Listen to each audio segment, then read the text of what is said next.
तो उसको एक लेडीज़ खड़ी दिखाई दी थी जिसका फेस एकदम जला हुआ इतना भयानक सा था, मतलब पूरा सफ़ेद चमड़ी। तो दोस्तों, आज की हद से ज़्यादा खौफनाक और हैरान कर देने वाली कहानी बिलासपुर के रहने वाले हमारे दो दोस्त अरविंद और राहुल की आप बीती है।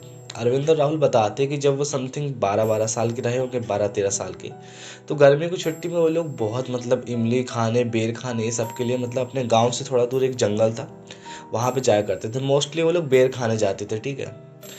जैसे कि मार्च का टाइम आता था, एग्ज़ाम होते थे, फ्री होते थे, तो उनके मम्मी पापा भी कुछ नहीं बोलते थे। दोपहर दोपहर भर जंगल में रहे आना दोस्तों के साथ, ठीक है। घूमते रहना, खदान वदान में नहाना, बहुत उन लोग की सही लाइफ चलती थी, ठीक है। बहुत मस्ती करते थे वो दोनों। उन दोनों के घर भी बहुत पास में ही थे, तो उन लोग की बहुत ज़्यादा फ्रेंडशिप चलती है, ठीक है। एक दिन की बात है कि वो लोग बेर खाने जाए थे, तो वहाँ पे क्या होता है कि उन लोग का ना किसी से झगड़ा हो जाता है, ठीक है। और वहीं के कोई लड़के थे, तो उन लोग से झगड़ा हो जाता है। तो उस दिन के लिए पता है अरविंद क्या बोलता है कि यार आज वहाँ नहीं जाते हैं, फालतू मैटर हो गया, फालतू बात बढ़ जाएगी, ठीक है। तो जो राहुल था वो बोलता नहीं यार, मेरा तो बेर खाने का मन है, मैं तो जाऊँगा ही जाऊँगा, जो होगा देखा जाएगा, ठीक है। तो अरविंद बोलता है कि आगे की इमली का पेड़ लगाना, चलते हैं वही वाला।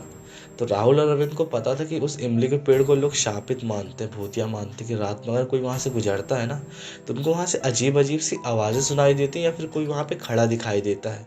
पर वो लोग इस बात को मानते नहीं थे। लोग सोचते थे यार अफवाहें हैं, फालतू के लोगों को डराने के लिए, ठीक है। फाइनली वो दोनों क्या करते हैं, उस इमली के पेड़ के पास चले ही जाते हैं। चढ़ते हैं, खूब पत्थर मार के जैसे तैसे इमली भी तोड़ते हैं, खाते पीते वहीं। मस्त बड़ा सा पेड़ था, बिल्कुल घना, इतना घना पेड़ इमली का कि नीचे छाया बस थोड़ी बहुत ही पहुंच पा रही थी। बहुत तेज धूप होने के बाद थोड़ी बहुत धूप थी जो नीचे मतलब पहुंच पाई थी जमीन में, इतना घना इमली का पेड़ था वो, ठीक है। बहुत मस्ती करते हैं, इमली इमली खाते हैं। उसके बाद वहीं पे बैठ के ऐसे मतलब बात कर रहे थे, उसी पेड़ में टिक के बहुत मस्ती कर रहे थे। इतने में पता नहीं क्या होता है, नौटंकी करते करते ना अरविंद जो था ना, उसी मतलब इमली के पेड़ में बाथरूम कर देता है। पता नहीं लड़का ही बुद्धि थी, ठीक है, 12-12 साल के तो थे। पता नहीं कैसे क्या होता है कि वो उसमें बाथरूम कर देता है। उसके बाद से उन लोग मतलब वहाँ से लौट आते हैं, ठीक है, नॉर्मली चलता है। अब क्या होता था कि उन लोग का जो घर था ना, जैसे कि एक कुलिया छोड़ के ऐसे राहुल का घर है, एक घर ऐसे कुलिया से अरविंद का घर गया, ठीक है। तो जैसे ही राहुल अपने घर को निकलता, अरविंद अपने घर को जा रहा था। अब अरविंद जब अपने घर को जा रहा था तो उसको ऐसा लगता है कि उसके पीछे पीछे कोई चल रहा है, ऐसे बिल्कुल सट के, बिल्कुल चिपक के पीछे पीछे, जैसे कोई बिल्कुल हाथ रखने वाला, बिल्कुल पीछे पीछे कोई चल रहा है, ठीक है। और पीछे पलट कर देखता तो उसको कोई भी दिखाई नहीं देता। और वो आहट उसकी इतनी क्लोज आई थी ना पीछे से, जैसे जस्ट कोई पीछे उसके चढ़ा जा रहा है या फिर कोई उसके हाथ रख के ही चल रहा है। इतनी क्लोज आहट उसको आ रही थी, ठीक है। वो इग्नोर करता है, सोचता है यार कपड़े के मतलब थकान अकान लग गई, तो कपड़े में भी हैवीपन आ गया, थोड़ा सा पसीना पसीना हो गए थे, उसकी वजह से शायद लग रहा होगा, ठीक है। घर जाता है, हाथ मुंह धोता है, खाना आना खाता है, सब सही था। दोपहर का टाइम था, वही कोई 3 बजे का, ठीक है। मम्मी पापा टीवी भी देख रहे थे, वो रूम में अपना सो रहा था, ठीक है, खूब खेल के आया था, थक गया था।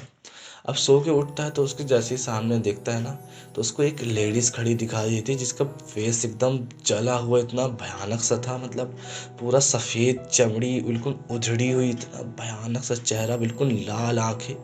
उसकी वजह से इतनी ज़्यादा दहशत में आ जाता है कि चिल्लाता तो है लेकिन उसके गले से आवाज़ नहीं निकल पाती। ऐसे ऐसे करके बिल्कुल पलंग में ठोंकने की कोशिश करता है। आसपास जो सामान रखा था, वहीं एक कांच की गिलास रखी थी, उसको गिरा देता है वो दहशत में आके, कि कोई तो सुन ले, कोई तो सुन ले। और उसके सामने यार ऐसे कोई खौफनाक सा बिल्कुल खड़ा, पता नहीं आत्मा है, प्रेत है, क्या है, बहुत डरावना सा खड़ा, उसको कुछ समझ में नहीं आ रहा था। तो गिलास जब टूटती है ना, तो उनके घर में ज़्यादा कमरे नहीं थे, बाजू वाले कमरे में ही मम्मी पापा टीवी देख रहे थे। तो मम्मी उसकी दौड़ती हुई आती, उसकी हालत देख के उसकी मम्मी के भी रोंगटे खड़े हो जाती कि इसको अचानक से क्या हो गया। उसको लगा कुछ प्रॉब्लम हो गई फिजिकल, इस वजह से ऐसा। तो बिना देर के उसके पापा मतलब उसके स्कूटर बैठा के उसको लेके जाते हैं हॉस्पिटल। हॉस्पिटल में दिखाते हैं, डॉक्टर चेकअप वेकअप करते हैं, ठीक है। उसके बाद डॉक्टर से बात होती है, उसके पापा को डॉक्टर बताते हैं कि इसको कोई बीमारी नहीं है, इसको सदमा लगा है, इसने कुछ डरावना सा देख लिया है जो इसको मतलब इस एज के हिसाब से देखने लायक था नहीं, इसकी वजह से इसकी आवाज़ चली गई है। जब तक ये सदमे से बाहर नहीं आ पा रहा तब तक हम कुछ नहीं कह सकते।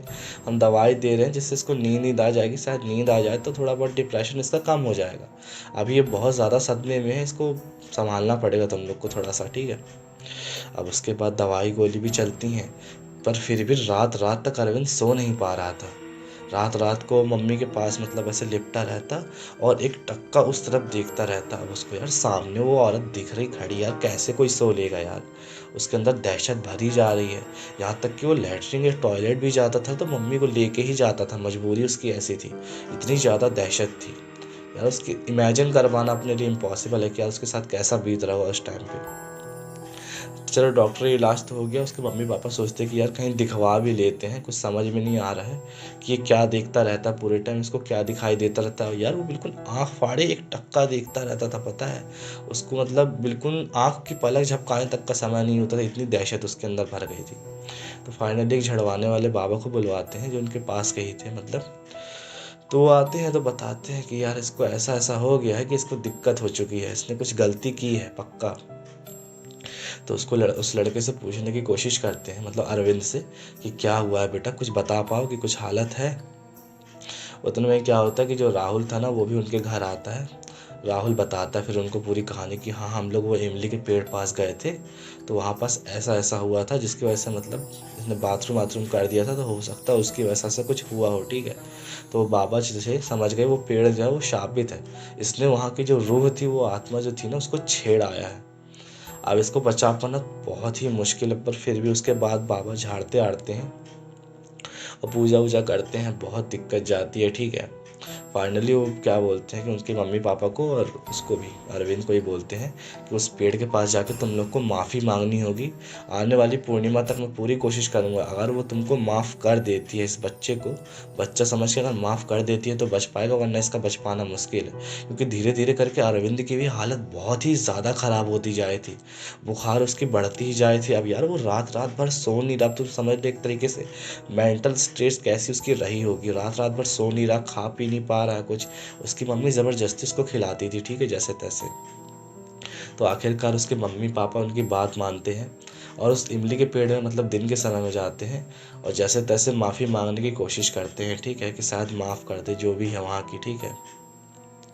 जो बाबा थे वो भी बहुत पूजा अनुष्ठान करते हैं, तो उनके मम्मी पापा को बोलते हैं बेटा मैंने अपनी तरफ से पूरी कोशिश कर दी, अगर इस पूर्णिमा तक ये इसको दिखना बंद हो जाती है तो सब कुछ ठीक हो जाएगा, और इसको समझा लेना कि अगर सब कुछ ठीक हो जाए तो दोबारा उस पेड़ की तरफ कोई लौट के जाए ना। जैसे तैसे करके एक दिन कटता है, 2 दिन 3 दिन, करीब 6 दिन बाद पूर्णिमा थी। 4 दिन 5 दिन 6 दिन, उस टाइम तक भी राहुल की हालत सॉरी अरविंद की हालत बहुत ज़्यादा ख़राब होती जाती थी।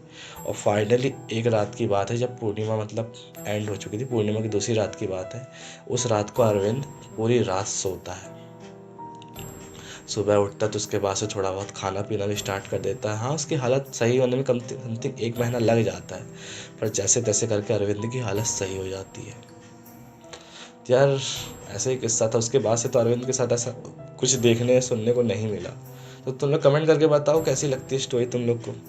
और हाँ, मोर स्टोरी के लिए सब्सक्राइब कर लेना जैसे तैसे यार, अभी अपने 30 सब्सक्राइबर हुए यार, 100 तो करवा लो, दोस्तों को शेयर करो स्टोरी। मिलते हैं नेक्स्ट स्टोरी में, तब तक के लिए टाटा बाय बाय, जय श्री राम।